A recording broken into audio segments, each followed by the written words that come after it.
The episode starts with Kejnu going to the capital city to attend a prestigious school that's highly regarded both inside and outside the kingdom.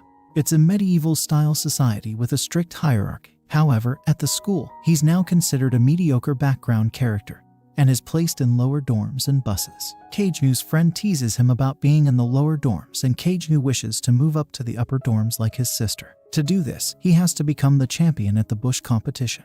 During the festival, they discuss a penalty for a previous test, which is to confess love to the most beautiful lady in the school. He travels in a crowded bus meant for background characters and spends most of his time with these individuals. When they arrive at the school, they witness a boy proposing to the most popular girl on campus. Kejnu feels insulted for the boy when she brutally rejects his proposal in front of the entire school. Kejnu's newsmates encourage him not to lose hope after witnessing the rejection. Despite feeling nervous, Kejnu decides to confess his love to the same girl in a mediocre way. He's prepared for a brutal rejection, but to his surprise, the girl's eyes widen as she says yes, making Kejnu the luckiest guy on campus. The boys are jealous, and the girls are amazed, wondering how Alexia could say yes to Kejnu's proposal. Even Kejnu himself wasn't expecting this outcome, which happened in the cafeteria. Kejnu's friends are mourning the loss of their chance with Alexia when she unexpectedly joins them. They're all surprised and start nervously gossiping as she sits in the lower nobility seats for the first time and is served royal food.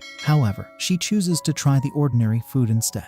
Kejnu gulps down all of her royal food and enjoys it while Alexia sits with them in the cafeteria, causing a stir among the other students. Alexia decides to join Section 9, the lowest section in the school, and Kejnu agrees to join her. The princess also invites him to participate in the traditional bush in Section 1, and the instructor welcomes him. Everyone is excited to see Kejnu's abilities as a background character. During his fight with the princess, Kejnu analyzes that she has slow movements. She later copies Kejnu's stretches and doesn't review their strokes and counter-strikes. The princess doesn't use magic and violates the basic rules of matching each other's powers during the bush practice. The instructor asks for her final decision about dating him, and she agrees, which makes the instructor laugh. However, she later reveals that the instructor wants to get engaged to her, and she only accepted Kejnu's proposal to avoid this engagement. Kejnu refuses to help the princess and wishes to avoid attracting the whole school's attention.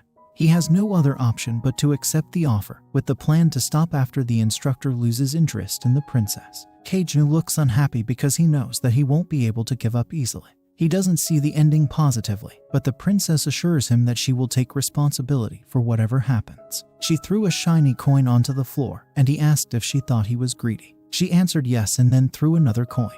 He eagerly jumped to pick it up from his mouth. She praised him, calling him a good doggy. They spent the rest of the day together as a couple. The whole school calls Kejnu a gold digger, and the princess finds the instructor infuriating due to his arrogance about his sword skills. Although she is careful to appear composed in public, she is actually a whirlwind of insults towards him. Kejnu agrees with her to avoid pointless arguments. While eating ice cream together, Kejnu asks the princess about the possibility of marrying the instructor. Although he has status, power, fame, and everything that could make her happy, she despises him for his perfect appearance. Instead, she prefers someone who is genuine both inside and out, even if they have an average lifestyle. The princess rewards Kejnu with another coin for agreeing with her argument. While traveling on the bus, they discuss their lives. The princess opens up to him and shares her thoughts, seeing him as a mysterious person. Kejnu notices her lackluster behavior and asks about it. She reveals that she has always wanted to be as strong as her sister Iris, but despite her best efforts, she was never able to beat her. However, she has found her own way to become strong, and now everyone knows her as a fencer. She finds Kejnu's fencing style to be just as ordinary as hers, and that's what she likes about him. She considers it unfortunate, but Kejnu insists that he finds it fortunate and tells her that he likes her fencing style. She shares that her sister told her the same thing when she lost the Bushin festival last time. The princess was feeling sad at that time, but Kejnu reassured her that he likes her fencing style because he can relate to her. She pointed her sword at him, but he didn't respond. She then left the bus, and Kejnu thought that their relationship was over. Later, Kejnu's friend asked if he had kissed the princess in the 2 weeks since they started seeing each other. Kejnu denied it, and his friend cursed him for missing out on a golden opportunity. Meanwhile, the instructor asked about the princess because she had been missing since the night before, and Kejnu was the last person she contacted. Kejnu was in big trouble, as everyone was ready to kill him.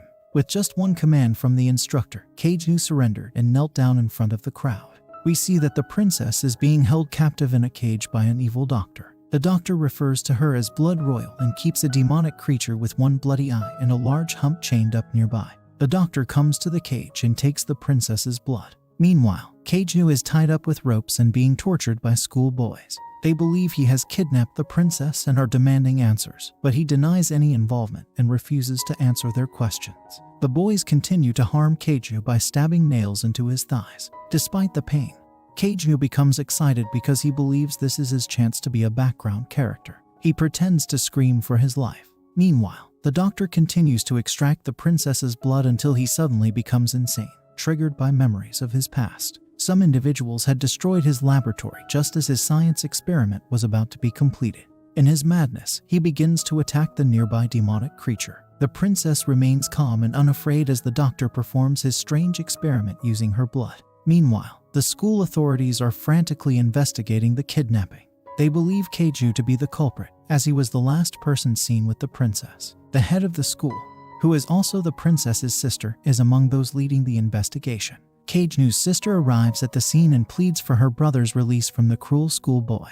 Although Alexia and her sister were once close friends, they no longer speak to each other. Alexia reminisces about their past memories together. Eventually, Kaiju is released without any charges against him. As he makes his way home, he encounters a suspicious girl, who turned out to be Alpha. She is waiting for Kaiju in his apartment with food. Upon hearing that Kaiju is in trouble, Alpha visits him and informs him that the Eminence of Shadows has been successful in improving their abilities. They are currently investigating the cult, which they believe is responsible for the princess's kidnapping due to their desire for royal blood. Alpha requests permission to dispose of the boys who had investigated Kaiju, but he declines as he doesn't want to harm them and appreciates their dedication to their work. Meanwhile, the princess is in a terrible condition, with syringes all over her body, causing her to be in and out of consciousness. Kaiju is surrounded by antique items and leaves a final letter as a finishing touch. Delta enters and informs him that the Night of Shadows has arrived, and they plan to attack all the Fenner sect hideouts while the Shadow Army scours the capital for any traces of the princess's magical presence. As Delta narrates the plan of the Eminence of Shadows, Kaiju decides to make his grand entrance. Tonight, the world will know their power. As he walks through the streets, two schoolboys from the investigating team attack him.